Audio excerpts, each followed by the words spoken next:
Le développement du journal. L'ancien Premier ministre Evans Paul doute que le président Jovenel Moïse puisse parvenir à former un gouvernement avec des figures importantes de l'opposition comme le souhaite la communauté internationale, du moins les États-Unis, prédisant qu'il n'y aura aucun changement dans les positions. Evans Paul pense que face à cet état de fait, le président Jovenel Moïse devrait s'atteler à la mise en place d'un gouvernement acceptable composé des personnalités qui jouissent d'un certain respect dans la société et qui sont disposées à apporter leur contribution pour éviter le pire au pays. Le coordonnateur national du Centre Vivre Ensemble souligne la nécessité pour Jovenel Moïse de transcender et de prendre du recul afin de laisser le soin au gouvernement d'agir. Alors que le débat enfle sur la décision du président Jovenel Moïse de déclarer caduc le Parlement, l'ancien Premier ministre Evans Paul suggère d'adresser le problème de la réforme de la Constitution avant de penser à organiser des élections, sans quoi le pays risque de continuer à faire face aux mêmes problèmes, soulignant la nécessité d'alléger le système politique haïtien qui prévoit des élections tous les 2 ans. L'ex-chef de gouvernement conseille au président Jovenel Moïse d'engager une concertation avec les différents secteurs de la vie nationale autour de la modification de la charte fondamentale.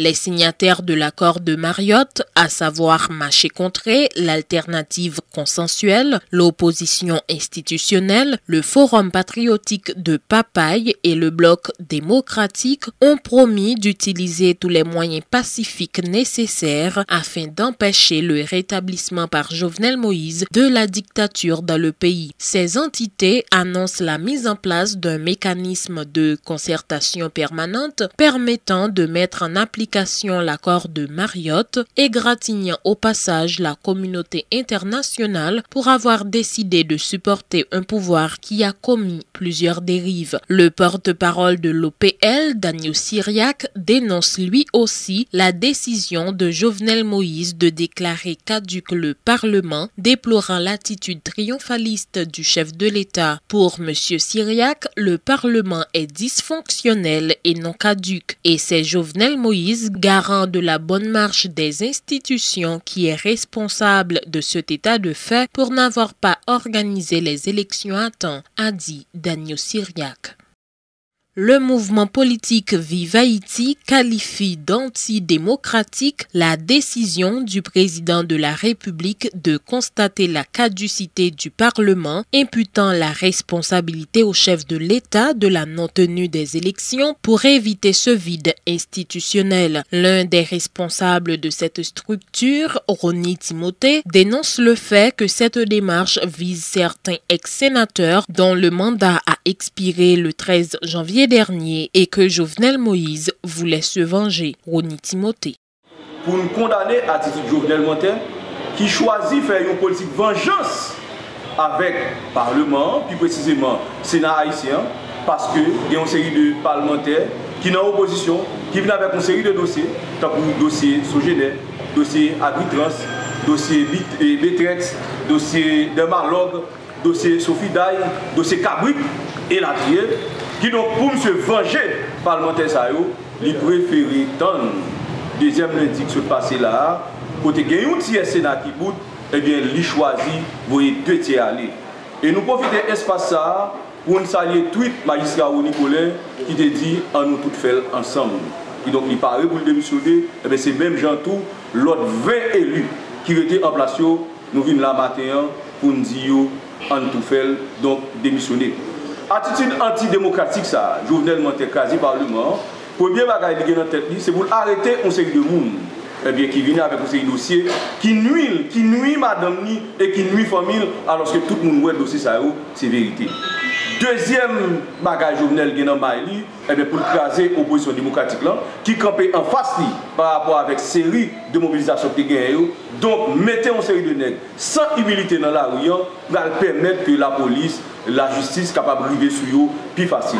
Mais nous avons rappelé peuple à tout, Jovenel Moïse fait ça parce qu'il a obéi l'ordre honnête pour Laurent Gagotte, eh bien, qui gagne un pile problème par rapport à gens qui dépensent l'argent de l'État de façon mal, de façon illégale. Donc, comme Jovenel Moïse prévoit, comme Laurent Gagotte prévoit pour l'élection, le Parlement, malheureusement, pas de balle de charge, donc il crase le Parlement, eh bien, il va venir avec décret pour le bail Laurent Gagotte de charge pour le capable d'aller dans l'élection. Mais ça va arriver simple, ça va arriver en complicité avec l'autre parlementaire qui était en dedans du Sénat. Parce que ça calé, il y a là-dedans, il faut mettre au poste, il va au job, et il y a là-dedans, chaque 75 000 $ américains, c'est une raison qu'il faut le conseil de parlementaire qui ne pas parler dans le dossier. Je dis, nous venons dire peuple ici. L'autre choisit votre série de nègres pour vous défendre intérêt pays ou intérêt zone, négocier intérêt par ou défendre, ça veut dire que vous mandat par vous. Nègres qui étaient 2 ans, mais bien Jovenel Moïse coupé mandat. Nous venons dire rejoindre la population, faire des ans avec dans la rue. Faire des ans avec dans la rue, en 22 ans, ça, numéro 1, pour nous déchouquer Jovenel à toute équipe PHTK. Pendant 2 ans, ça, pour nous mettre un gouvernement solide qui va gagner comme mission, faire bon genre élection libre, honnête et démocratique. Mais pendant 2 ans, ça tout, eh bien, pour nous stabiliser le pays. Vous regardez, eh bien, pendant Jovenel Moïse, font tweet, il crase le Parlement. 1 jour après, il faut les partisans mettre des feux en bas de la ville. Là. Ça veut dire qui ça? Il a continué à faire diversion.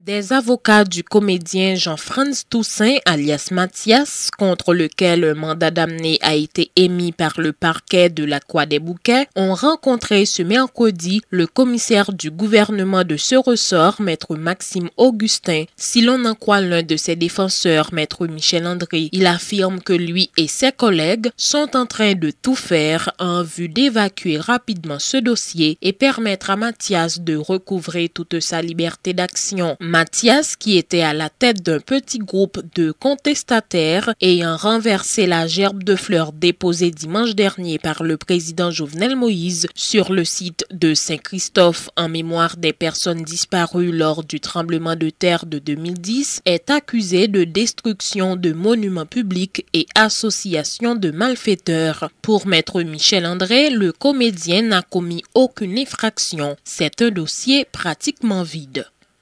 Après la croissance négative de moins 1,2% de 2019, l'économie nationale risque de poursuivre sa descente aux enfers en 2020. En effet, la Banque mondiale prévoit déjà un taux de croissance négatif de moins 1,4% pour cette année, bien pire que celui de la précédente. Une situation qui interpelle les économistes Richard Serran et Enomi Germain qui en appellent à l'intervention urgente des autorités concernés pour éviter d'arriver à ce schéma économique catastrophique. Cette prévision de croissance de moins 1,4% de la Banque mondiale pour 2020 laisse présager la poursuite de la récession économique d'Haïti cette année. Un schéma économique qui se traduira dans les prochains jours par une plus grande détérioration des conditions de vie de la population. Il s'agit des conséquences de nos choix économiques jugés mauvais et de la longue crise politique actuelle qui ont eu des effets néfastes sur l'économie nationale en 2019, selon les économistes Richard Serran et Enomi Germain. S'il est vrai que cette prévision de croissance est alarmante, ces analystes économiques tentent de rassurer, estimant que tout n'est pas perdu et qu'il y a encore moyen d'éviter ce taux de croissance négatif. Pour ce faire, les autorités concernées doivent avant tout agir sur la principale cause de la situation économique, qu'est la crise sociopolitique, pour ensuite adopter les mesures économiques et financières susceptibles de favoriser la croissance.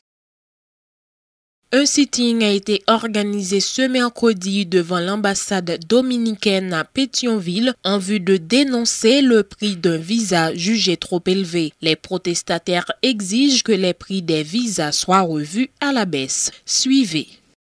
Nous réclamons $100 américains pour un visa. Dominicain. $100 américains pour un visa. Dominicain. $100 américains pour un visa. Dominicain. $100 américains pour un visa. Dominicain. Présence nous là devant le consul dominicain.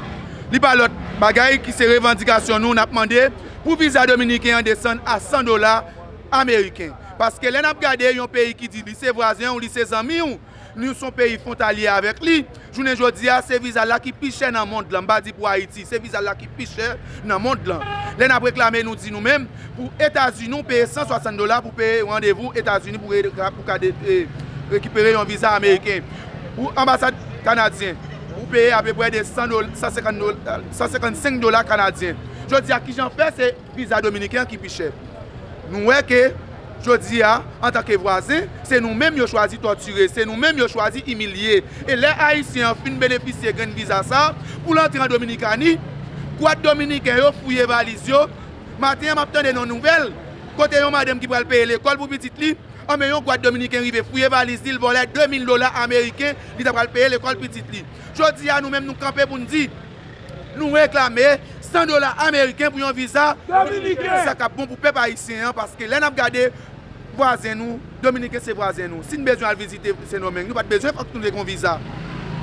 Même nous ne pas marcher dans la logique tout pour nous dire que visa son bagage qui peut le déranger nous-mêmes pour nous acheter un visa. Mais si nous avons mettre là un prix de $100 américains, là bon pour nous, et puis ça haïtien te visiter tout, journée jodi a yo même entrer dans pays dans pays pas nous en Jean yo vle, et puis nous-mêmes pour nous payer un visa dominicain jusqu'à $300 américains. En même matin, nous réclamer devant consulat dominicain $100 américains pour un visa dominicain. Parce que si l'État haïtien était pour responsabilité li, nous avons besoin pour étudier à l'étudier l'autre côté. Nous avons mettre une école qui est efficace pour étudier dans le pays. Le visa lui coûtait $225. $225 américains. Est-ce que c'est rapide? Oui, il est rapide, mais le problème c'est que les petits 4 là, on va pas jouer. Les petits 4 là, les coupons, les coupons, rendez-vous, on ne va pas jouer. Le Forum des internistes des facultés de médecine privée dénonce la décision du ministère de la Santé publique et de la population de couper l'allocation octroyée aux médecins internes des facultés privées. C'est une décision arbitraire et illégale, estiment les responsables de cette structure, regroupant plusieurs étudiants finissant en médecine de différentes universités de la place, rappelant que cette allocation est prévue dans les principes réglementaire du service social. Dans cette note du MSPP en date du 25 décembre 2019, adressée aux doyens des facultés de médecine des universités reconnues par l'État haïtien, les responsables du ministère de la Santé publique ont expliqué avoir pris cette décision parce qu'ils éprouvent encore des difficultés s'agissant de contrôler le nombre d'étudiants finissant en médecine de leurs entités respectives. Une décision que les internistes des universités Quisqueya, Lumière, Unifa et Notre-Dame, entre autres, qualifient d'arbitraire et illégale. Suivez. C'est une décision qui pas réfléchie. Et si toutefois, vous êtes chita pour réfléchir à une décision comme ça prouve que vous êtes des incompétents, des nuls. Des incompétents, des nuls. Et pour qui ça? Parce que ça pas supposé priorité MSPP pour couper chèque interne. Qui ça veut dire? L'on a regardé quantité personnel santé pays a produit chaque année. Ça t'a supposé priorité MSPP. Il t'a supposé dire bon, la rentrer dans un programme non logique pour exiger un nombre de médecins de personnel de santé côté toute faculté ou à rentrer dans un programme ça qui a un objectif pour eux. Pour qu'on ait dans un nombre d'années, mais combien de médecins a formé par année et qui est capable de bailler une quantité en personnel de santé satisfaisant pour tout le territoire. Ça montre toute faiblesse institution ça a gagné pour dire que le trésor public là pas répondre à besoin. Là n'a regardé nous en faisant budget qui était salier tant pour budget santé a augmenté, il diminué. Qui ça veut dire? Ça veut dire que M. Sao qui est bien placé pour mener, pour penser pays, pas des programmes en santé vraiment qui établit, qui dit que y a besoin de financement. Les maladies dans le pays qui représentent des phénomènes sociaux, pas grand qui dit pour eux, côté programme qui débloqué pour eux. Alors que c'est corps interne nous pour nous couper. Pour qui ça? Question accréditation sous tête faculté de médecine d'ici 2023 par en priorité pour MSPP. Hein? Pour qui ça, nous pas accompagner faculté dans ce sens. Donc, je dis à nous là pour nous dénoncer faiblesse et pour nous dire non, il faut que la population soit au courant. En nous clair, mes amis, 25 décembre, c'est fête qui gagne. Le ministère n'a pas fonctionné 25 décembre. Nous, on a sorti 25 décembre. Nous avons l'impression que le directeur acheta là, quand il vient boire du vin, il vient manger poisson, puis même côté, il dit, bon, mais combat, il passe bon. Il passe les. Il vient combat, mais combat, pour traduire, pas connaître qui ça. Vous comprenez? Je pense que le ministère là, directeur, ça, je pense que ça a une sagesse là, ça, ça me capable de dire, une preuve de grandeur d'âme. Si on fait ça, je pense que c'est une façon tout pour montrer que y aurait mes populations, pour montrer que y aurait mes gens qui cité soleil là, pour montrer que y aurait mes gens qui martissent, parce que je dis alors, on fait service social dans la zone ça, ou on bail service, c'est avec moi qui dans poche ou à aider les gens. Contrairement à l'année dernière, le carnaval national aura lieu cette année selon un communiqué du ministère de la Culture et de la Communication. Les festivités se dérouleront à Port-au-Prince du 23 au 25 février prochain autour du thème « On peut coller pour Haïti décoller ». Le temps d'une pause à ce journal, à notre retour la page internationale.